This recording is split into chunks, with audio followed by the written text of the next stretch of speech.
그 유명한 소설가 가운데 헤르만 헤세라는 사람이 있어요. 이 헤르만 헤세의 그 여러 소설 중에 동방술래라는 소설이 있습니다. 이 소설의 내용은 이렇습니다. 어느 교단에서 후원을 하고 여러 다른 목적을 가진 사람들이 함께 그 자신의 각각의 원하는 목적을 이루기 위해서 동방을 향해서 술래의 길을 떠나게 됩니다. 그 그룹에 레오라는 사람이 있는데 이 사람은 여행을 하는 내내 말 없이 언제나 다른 사람들을 섬기는 일을 하였어요. 사람들이 힘들어할 때는 노래를 부르고 또 휘파람을 불면서 지친 그들에게 새로운 활력을 불어넣어 주었습니다. 레오는 사람들과 마주칠 때마다 저 무엇을 도와드릴까요? 뭐 불편하신 건 없으세요? 제가 뭐 할 수 있는 일이 있을까요? 라고 물었어요. 사람들은 정확하게 그가 누군지는 몰랐지만 그가 하는 행동들의 기초에서 그저 자신들의 편의를 도와주기 위해 교단에서 보내준 하인이라고 생각을 했습니다. 그런데 어느 날 갑자기 레오가 일행 중에서 보이지 않게 된 거예요. 그가 사라진 것입니다. 순례자들은 그가 해를 당한 것이 아닌가 걱정하며 찾아 나서게 되었는데 찾지를 못하였어요. 그러나 진짜 문제는 그 다음부터 일어났습니다. 여행길이 더 이상 기쁘지 않았던 거예요. 그들이 여행을 계속하려면 필요한 것들이 꽤 많이 있었는데 아무도 그것들을 하려고 하지 않았어요. 사람들은 자신들에게 지금 무엇이 필요한지, 무엇을 해야 하는지 말도 많고 아이디어도 많았지만 아무도 그 일을 하려고 하지는 않았습니다. 오히려 나의 불편함이 상대방의 탓이라 여기고 서로를 비난하며 다투기 시작하더니 마침내 여행을 포기하고 말았어요. 먼 훗날 순례단의 한 사람이 자신들의 순례를 후원해준 교단을 방문하게 됩니다. 그리고 거기서 그때 그저 자신들을 섬기는 종인 줄만 알았던 레오라는 사람이 바로 그 교단의 최고 지도자였다는 사실을 알게 됩니다. 그리고 그제서야 레오가 그 순례단을 이끈 진정한 리더였음을 깨닫게 된다는 이야기. 섬기는 사람이 없는 공동체는 바로 설 수가 없다는 교훈을 주는 이야기예요. 일에 대한 새로운 아이디어를 내고 누군가가 하는 일에 대한 비평이나 평가를 해주고 또 공동체가 안고 있는 문제점들에 대해 해결책을 제시하는 사람들은 많은데 정작 그 일을 위해 스스로 헌신하거나 섬기는 사람이 없는 공동체는 그 생명이 오래갈 수 없는 것이고 이는 그 공동체에 속한 사람들이 그 안에서 행복할 수 없기 때문입니다. 믿음의 공동체로 이 땅에 세워진 교회는 특히나 더 그렇습니다. 행하고 섬기는 사람이 없는 믿음의 공동체는 결단코 주님께서 맡겨주신 구원 사역을 제대로 감당할 수 없기 때문에 하나님을 기쁘시게 하는 사역의 열매를 맺을 수도 없는 것입니다. 늘 한결같은 모습으로 하나님 앞에 무릎을 꿇고 기도의 제단을 쌓으며 예배를 통해 자신을 드리고 그저 묵묵히 섬김의 삶을 사는 신앙인들이 주님이 기뻐하시는 믿음의 공동체를 세우는 것입니다. 이는 우리가 예수님의 말씀을 듣고 순종하며 그분의 삶을 본받기 원하는 제자들이기 때문입니다. 오늘 본문 말씀에서 제자들을 향한 이런 예수님의 뜻은 더 분명하게 드러나게 됩니다. 예수님의 제자들 중에 세베대의 아들로 불려주는 야고보와 요한이 주님께 말을 합니다. 선생님이 무엇이든지 우리가 구하는 바를 우리에게 해주시기를 원합니다. 주님께서 물으세요. 내가 너희에게 무엇을 하여 주기를 원하느냐? 그러자 그들이 아주 분명하게 말을 합니다. 주의 영광 중에서 우리를 하나는 주의 우편에 하나는 좌편에 앉게 하여 주옵소서 라고 얘기를 해요. 무슨 말입니까? 예수님의 오른손 왼손이 되게 해달라는 말입니다. 여러분 이게 성경에 나와 있는 말이지만 우리나라 문화 속에서도 또 중국 문화 속에서도 이런 말들이 있지 않습니까? 이런 표현이 좌청룡 우백호 아셔요? 네, 모르시는 것 같아요. 네, 좌청룡 우백호 네, 조직의 부두목으로 삼아달라는 이야기죠. 예. 조직의 부두목이 뭐예요? 두목 다음에 권한을 행사할 수 있는, 그죠? 조직의 조직원들을 조직생활 해보셨습니까? 원장께 대신 나가주시죠. 어쩌다 나온 이야기입니다. 예.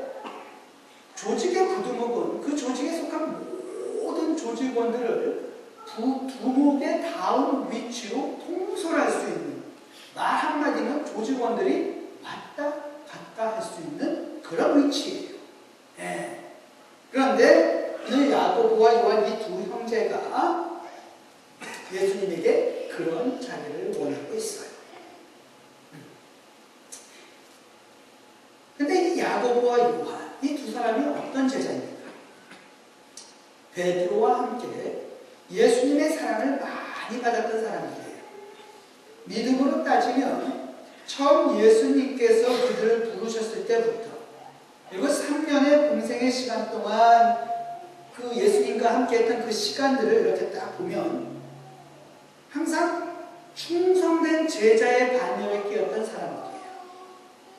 그들의 아버지 세베대는 갈릴리 해변에서 배를 가지고 일꾼들을 부리며 어업을 하던 사장이었어요.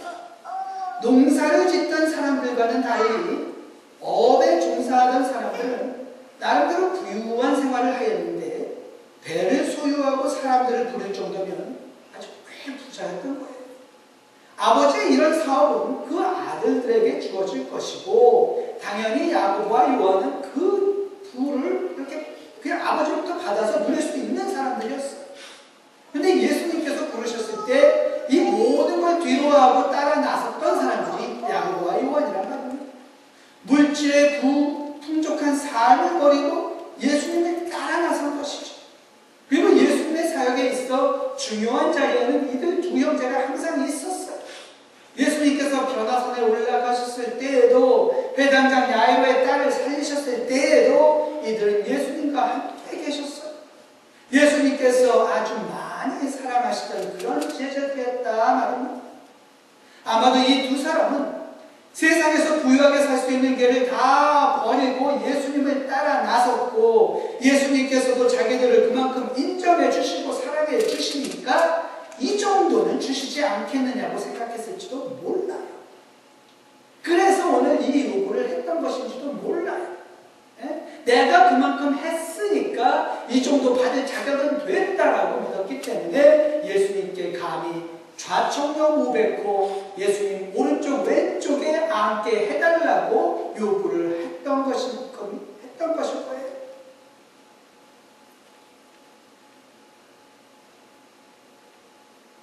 최소한 제자들 사이에서 높은 자리를 달라는 의미예요. 다른 사람들로부터 섬김을 받을 수 있는 자리입니다. 그런데 오늘날 교회 안에서 우리도 이런 비슷한 모습을 볼 수 있지 않습니까? 내가 교회를 오래 다녔으니 이 정도 직분은 받아도 되는 거 아니냐 하면서 직분에 남다른 애정을 나타내는 분들도 계셔요. 그런데 정작 직분을 받으신 후에 그 직분에 합당한 헌신의 삶을 살지는 못하시는 분들도 많으셔요. 이런 분들은 직분이 교회 안에서의 어떤 서열을 정하는 계급이라고 생각하시는 것 같아요. 그래서 직분이 어떤 권리나 힘을 부여한다고 생각하십니다. 오늘 야고보와 요한이 말하는 그런 어떤 힘을 가진 자리 말입니다. 그러나 예수님은 그들에게 대답을 해주시기 앞서 질문을 하세요. 너희는 너희가 구하는 것을 알지 못하는구나.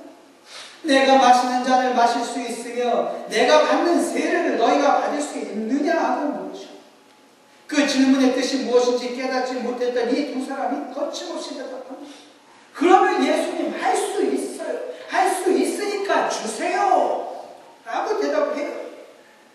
그들이 정말 예수님의 말씀이 무슨 뜻인지 알았다면 과연 이렇게 대답할 수 있었을까 하고 의문은 들지만 그렇다고 돌이키기에도 너무 늦었습니다.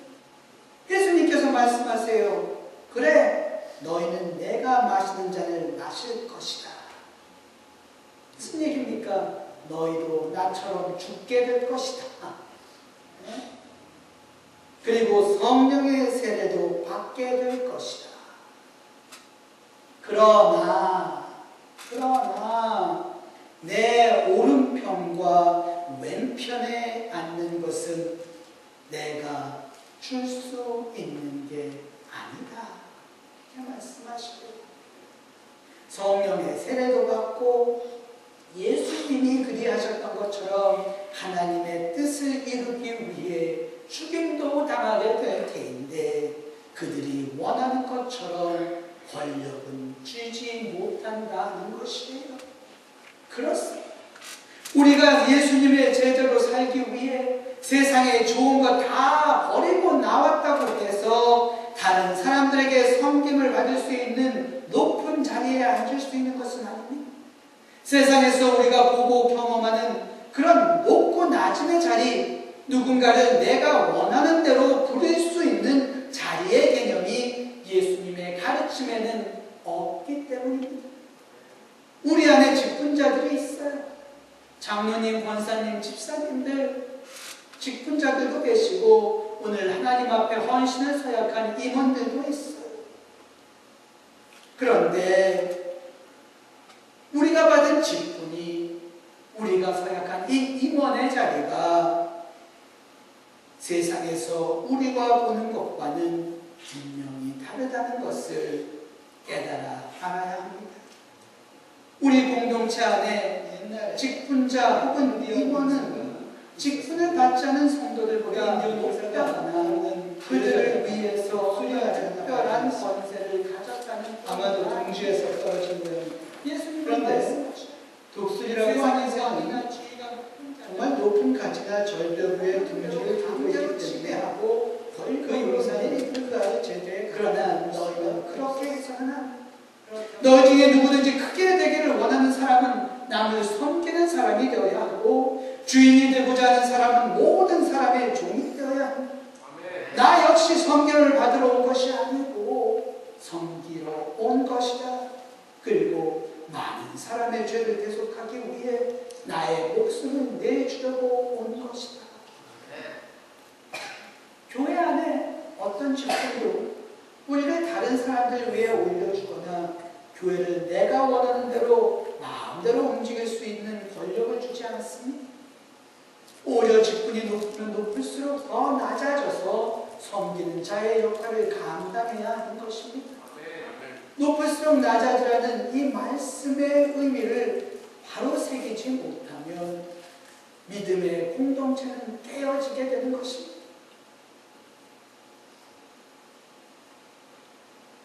예수님은 이 섬긴다는 것에 대한 의미를 6월절 전날 제자들의 발을 씻기시면서 더 분명하게 표현하십니다. 요한복음 13장 14절에서 예수님은 이렇게 말씀하십니다.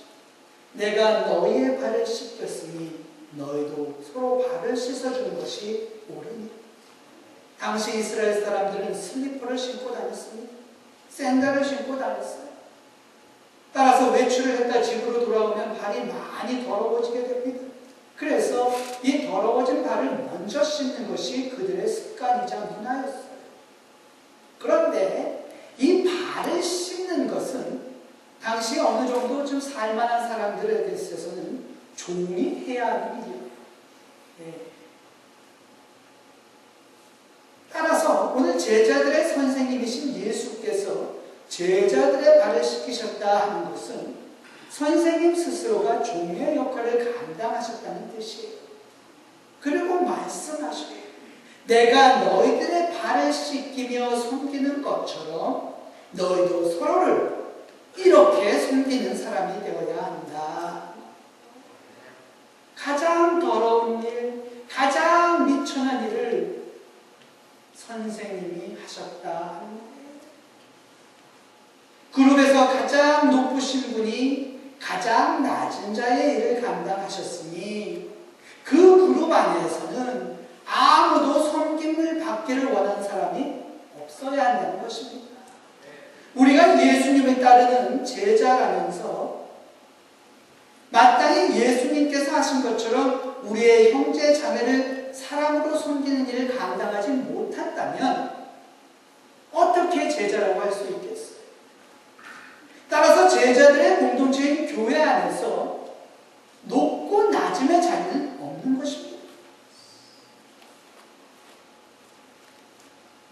누가 누구보다 높고 직분자이기 때문에, 임원이기 때문에 다른 이에게는 없는 특별한 권력이 우리 중 누구에게도 주어지지 않았다는 거예요.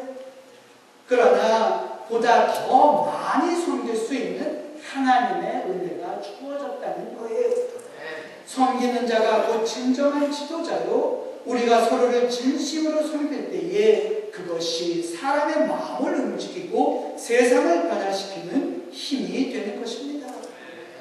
오늘 하나님 앞에서 주님의 몸된 교회를 임원의 직분을 받아 섬길 것을 서약하시는 임원들과, 또 오늘 그 서약을 감당하지는 못하셨지만 교회의 신령 직분을 받아 섬기시는 여러 직분자들, 그리고 이 분들의 헌신 서약 앞에 증언자로 또 협력자로 함께 예배드리는 아가페의 모든 가족들 사랑합니다. 그리고 감사합니다. 이는 여러분의 담임 목사인 저의 정직한 고백이에요. 오늘 헌신하는 여러 임원들, 또 그 일에 또 증언자로 함께 서시는 직분자 여러분들, 또 모든 아가페 가족들이 하나가 되어서 우리가 서로를 섬기지 못한다면 우리 교회가 하나님 기뻐하시는 믿음의 공동체로 온전히 설 수 없기 때문이에요. 주님은 우리 모두를 하나님의 뜻, 주 구원 사역을 이루기 위한 도구로 사용하기를 원하십니다. 그래서 오늘 특별히 헌신하기를 원하시는 여러분들, 또 함께 도와서 헌신하겠다고 다짐하시는 모든 아가페 가족들에게 여러분의 담임 목사로 제가 감사를 드리는 것입니다. 그리고 이 말씀을 붙들고 여러분 모두에게 부탁의 말씀을 드립니다. 우리 한인감리교회는, 한인연합감리교회는 우리만의 독특한 구조를 가지고 있는 것 같아요. 한국감리교회의 신령직제와 연합감리교회의 임원회의 구조가 함께 공존합니다. 제가 이렇게 담임 목회를 시작하면서 미국 교회에만 지난 14년, 15년을 있었기 때문에 사실 이제 우리 교회 와서 제일 이렇게 먼저 시간을 썼고 많이 이해하기 까다로웠던 부분이 바로 이 부분이에요. 네. 그래서 이 교회 구조가 참 독특합니다. 네.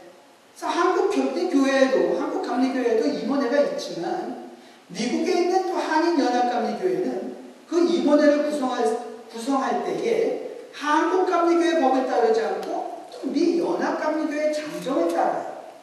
그래서 교회 신령 직분자들, 집사님, 권사님, 장로님은 계시는데 또 한국감리교회는 임원들을 세울 때 이분들을 중심으로 또 세우게 되는데 연합감리교회 법은 또 그렇지가 않아요. 예. 그러니까 교회 안에 이렇게 약간 이중적인 그런 구조가 세워지게 된 것이에요.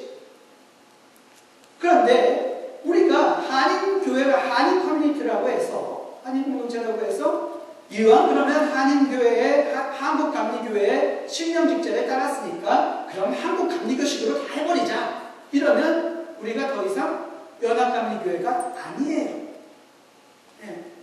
그래서 원칙적으로는 연합감리교 장정에 우리가 기울어져 있어야 하는 것이 맞아요. 근데 어떤 분들은 그러니까 또 그럼 완전히 그럼 연합감리교회 법을 따라서 교회에 신령직제를 다 없애버리면 어떻겠느냐. 그래서 우리 교회는 집사님도 없고 권사님도 없고 장로님도 없었으면 좋겠다. 뭐 이런 말씀을 또 하시는 분도 계셔요. 하지만 그러기에는 현실적으로 한국 사람이라는 우리만의 정서가 우리 안에 또 너무 강하게 남아있어요. 실제로 제 친구 목사님이 목회를 처음 시작하시면서 큰 포부를 가지고 그렇게 하셨다가 교회 모든 직분을 다 없애고 100% 연합감리교회 법을 따라서 목회하시다가 5년 만에 그 교회가 문을 닫았습니다. 왜냐하면 한인 커뮤니티 안에서 그분들만 계속 신앙생활하는 게 아니라 또 다른 교회에서 또 오시는 분들도 계시고 나가는 분들 계시고 막 그렇잖아요. 한국에서 이민 오셔서 또 출석하시는 분들 계시고, 네? 그렇잖아요. 교회가 성장하기 위해서 계속 사람들이 들어오잖아요. 네. 서로 섞이지를 못하는 거예요. 5년 내내 왜 우리 교회는 집사님, 권사님, 장로님이 없으신지 설명해 주다가 끝났대요. 그래서 조금 혼란스럽기는 하지만 지혜롭게, 예? 주님께서 주시는 지혜를 의지해서 우리만의 문화를 만들어가는 것도 의미가 있겠다 하는 생각을 합니다. 우리 교회 임원회는 연합감리교회 장정에 의해서 구성되기 때문에 다른 교단이나 한국감리교처럼 신령제의 직분을 받지 않으신 분이라도 임원이 되실 수 있습니다. 네, 그래서 여러분 착오가 없으시기를 바라요. 네. 또 우선 신령직은 또 장로, 권사, 집사의 직분을 말한다는 것 여러분 모두 아실 거예요. 신령 직분을 받으신 분들이 모두 다 임원의 역할을 감당하지 않으십니다. 그러나 교회의 사역을 바로 세우고 그 사역의 생명력을 불어넣는 역할을 감당하시는 분들이 바로 이 신령직을 맡으신 분들이에요. 어떤 직분이냐에 상관없이 모든 직분은 믿음의 가족들 사이에서 영적, 도덕적 생활에 모범이 되시는 분들에게 드리는 것입니다. 그저 교회에서 불리워지는 타이틀이 아니에요. 회사의 과장, 차장, 대리, 전무 이런 게 아니란 말이죠. 예. 그분들의 신앙이, 그분들의 하나님에 대한 헌신이 우리 교회를 위해 애쓰고 눈물을 흘리고 기도하는 그분들의 사랑을 우리가 존중하고 하나님께서 인정해 주시기 때문에 집사와 권사와 장로의 신령 직분을 드려서 더욱더 영적인 생활에 모범이 되게 하고 모든 이들에게 영적 존경을 받게 하기 위해서 이 신령 직제를 우리가 드리는 것입니다. 그러므로 직분을 맡으신 분들은 영적으로, 도덕적으로 모든 성도들 사이에서 모범이 되어야 하는 것이고 믿지 않는 사람들 사이에서 어떤 복음의 증거자로 생활하셔야만 하는 것입니다. 임원들은 교회 안과 바깥의 사역을 효과적으로 섬기며 주님께서 기뻐하시는 열매를 맺기 위해 열심히 헌신하며 수고하는 일꾼들을 의미합니다. 사역을 감당하는 각 부서가 1년의 전문성을 요구하기 때문에 이를 잘 감당하기 위해서 지속적인 훈련을 받으셔야 하며 모든 부서들이 온 교회를 바로 세우기 위해 서로 협력하며 함께 일을 해야만 합니다. 연합감리교회는 각 부서가 어떻게 섬겨야 하는지에 대한 안내를 연합감리교회 장정에 분명히 명시하고 있어요. 흔히 우리가 실수하는 것이 다른 교단에 속한 교회에서 신앙생활 하셨던 경험을 감리교회에 와서 적용하려고 시도하는 것과 다른 부서의 일까지도 너무 세세하게 신경을 써주시다가 정작 본인들이 맡은 일에는 전혀 감당하지 못하는 그러한 일들이 있기 때문에 교회 안에 문제가 생기고 공동체가 바로 서지 못하는 거예요. 따라서 임원의 자리가 온전히 그 목적을 바로 하기 위해 그 사명을 바로 감당하기 위해서는 우리가 해야 할 일이 무엇인지를 바로 알아야 되는 것이고 또 다른 부서에 할 일을 존중해줘야 하는 것이고 또 우리가 다른 부서에 하고 싶어하는 일도 내가 하고 싶은 일이라고 해서 관여해서는 안 된다는 거지. 존중해줘야 하는 것이고 협력해서 일을 꾸려나가야지만 교회가 감리교회로서 바로 설 수 있는 거예요. 네. 또 제가 목사라고 해서 또 우리 장로님께서 임원 회장이시고 또 각 부서의 부서장을 맡으신 집사님이라고 해서 내가 내 마음대로 어떤 것을 교회를 대표해서 무엇을 결정할 수 있는 권한이 아무에게 저에게도 없어요. 그래서 임원회가 있는 거예요. 함께 의논하고 함께 공유하고 함께 동의했을 때에 모두가 축하하고 도와주는 가운데서 일이 진행되어지라 해서 조직이 있는 거지. 예. 자, 그러면 임원회는 우리가 임원의 역할을 부여받았으니까 이제 임원회들끼리만 모여가지고 열심히 교회를 위해 헌신하고 봉사하면 되느냐? 그렇지 않은 거죠. 임원회는 교인 전체의 의견에 항상 귀를 기울여야 하는 것이고 교회를 섬기는 자의 역할을 감당해야 하는 것이죠. 따라서 다른 교우들이 무엇을 원하는지 어떠한 마음을 가지고 있는지 임원들은 귀를 활짝 열어서 교우들의 소리에 귀를 기울여야 하는 것이고 우리 교회 사역에 그들의 목소리가 반영되어지고 또 그들 모두가 참여할 수 있도록 분위기를 만들어 나가는 역할을 해야만 하는 거예요. 그것이 임원의 역할인 겁니다. 우리가 맡은 직분이 신령직이든 사역을 위한 임원이든 우리 모두가 섬기는 사람들에게는 변함이 없어요. 일단 직분 혹은 임원의 역할을 맡으셨으면 내가 맡은 부서 혹은 내가 속한 그룹이 그 역할을 온전히 감당하면서 그에 속한 모든 구성원들이 기쁨으로 함께 섬길 수 있도록 노력을 다해 주셔야 합니다. 이런 글이 있어요. 정말 중요한 것은 얼마나 많은 친구가 있느냐가 아니라 얼마나 많은 사람이 당신을 친구로 생각하느냐는 것입니다. 정말 중요한 것은 당신이 얼마나 좋은 동네에 사느냐가 아니라 당신이 이웃 사람들을 어떻게 대하느냐 하는 것입니다. 따라서 정말 중요한 것은 내가 어떤 직분을 맡았느냐가 아니라 그 직분을 통해 어떻게 주님을 섬기며 다른 믿음의 형제 자매들을 섬기느냐 하는 것입니다. 부서의 책임을 맡은 분들은 그래서 그 책임이 더욱 중요할 수밖에 없습니다. 자, 여기서 그렇다면 나는 직분자도 아니고 임원도 아니니까 교회 사역을 안 섬겨도 된다. 그건 임원들이 해야 된다. 그럴 의무가 내게는 없다. 이렇게 생각하시는 분들이 계실지 모르겠어요. 그건 아니죠. 우리 모두는 예수님의 제자로서 교회 안과 바깥에서 주님께서 맡겨주신 구원 사역을 감당해야 할 의무가 있어요. 직분자들은 신앙의 모범이 되기 위해 더욱 애쓰고 노력합니다. 임원들은 우리 아가페 가족 모두가 구원 사역에 참여하여 제자의 역할을 감당할 수 있도록 구체적이고 실제적인 기능들을 감당하게 돼요. 여러분들은 성령의 은사를 받고 직분자가 되고 또 임원으로 섬기는 것을 소망하면서 영적 훈련에 더욱 힘써야 합니다. 영원한 아무 직분도 없는 평신도는 없어요. 네, 성장해야만 하는 거예요.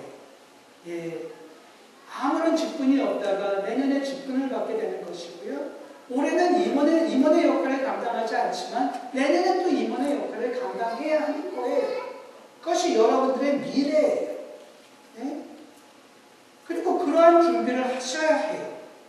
이를 위해서 광고했듯이 다음 주일에 현 임원들, 또 직분자들, 또 앞으로 임원이나 직분자들이 되신 모든 교우들을 대상으로 제가 임원 및 제자 훈련을 하고자 하는 거예요. 꼭 시간 내셔서 함께 참석하시고 우리가 예수님의 제자로 연합 감리교회 교인으로 우리의 사명을 충실하게 감당해 나갔으면 좋겠습니다. 마지막으로 제가 제 마음에 아주 큰 감동을 주었던, 그러면서 도전을 주었던 짧은 이야기를 하나 여러분들과 나누기 원합니다.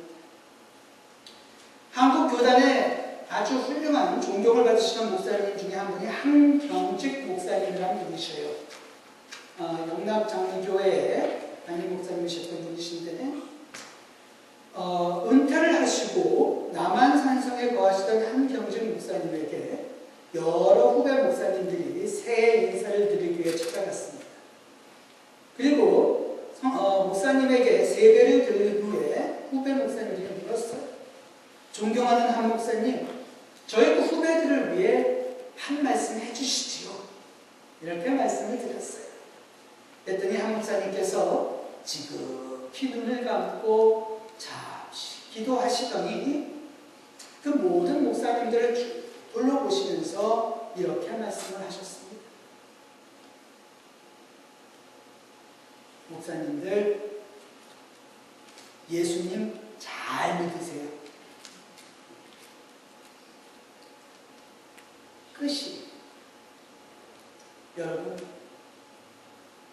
직분, 임원, 여러분들 지금까지 신앙생활을 오신 연수, 이건 저를 포함한 모든 목회자들, 다른 말 다 필요 없어요.